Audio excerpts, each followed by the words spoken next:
everyone, good evening. My name is Choi. I'm from Banyuwangi, the most eastern city of East Java in Indonesia. I grew up there and never dreamed that I'd be able to come to the United States.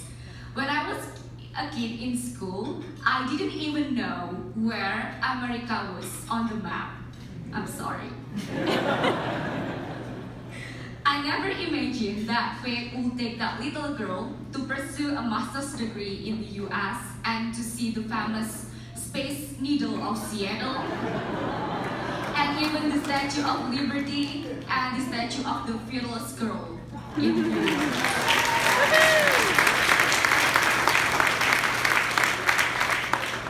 But to be honest, the beautiful photos you see on the screen don't tell the whole story. Not everyone in Seattle gave me a warm welcome. On the second day after arriving here, I was shopping for some second-hand clothes in the U District when a stranger at a bus stop started shouting at me using the F word and yelling at me for being a Muslim. I grabbed all the way back to my hotel and shut myself away there for about 2 days.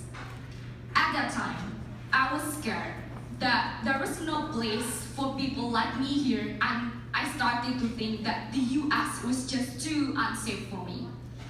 I wanted to cancel my scholarship and go home.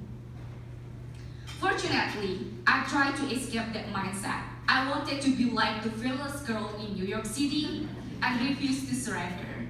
I told myself,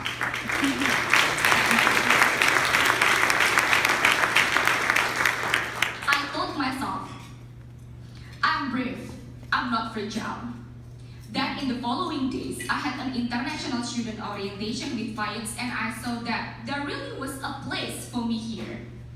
I joined some programs held by FIUTS. Then the unforgettable one is the Roslyn Small Town Cultural Exchange, a program where some volunteers visit high school to open up a cultural and political dialogue with the students there.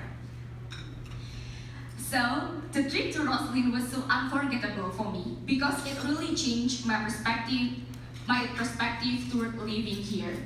I still remember the exact date we went there, Friday, November 3rd.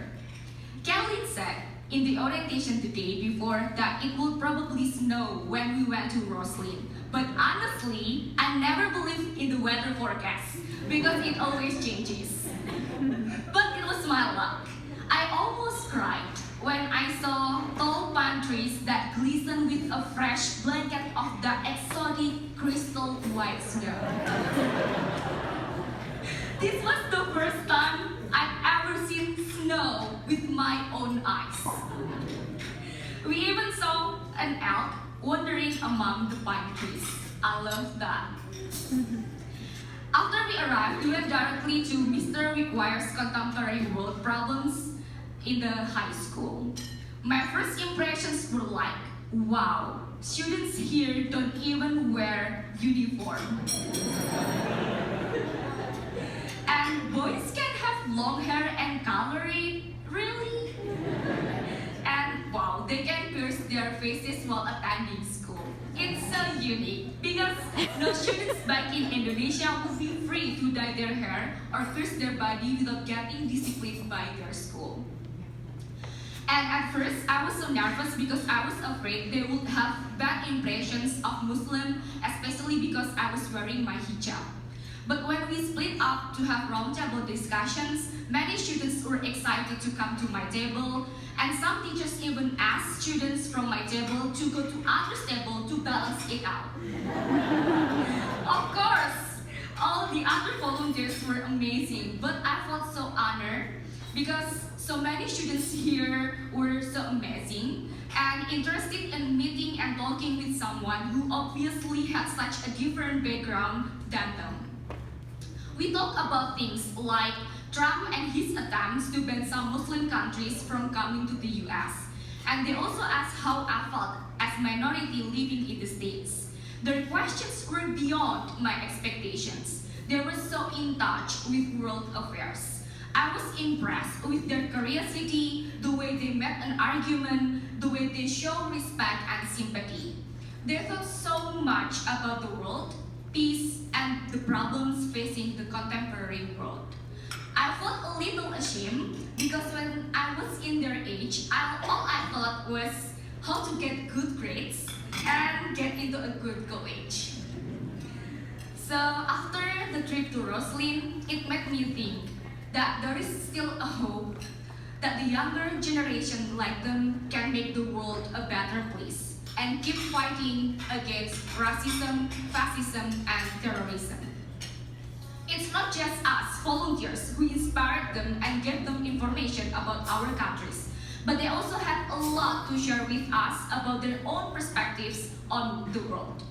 When I go back to Indonesia, I want to share these kinds of experiences so that people understand that the United States isn't just hateful politicians or businessmen who come to exploit other countries. The majority of the people here are good and kind.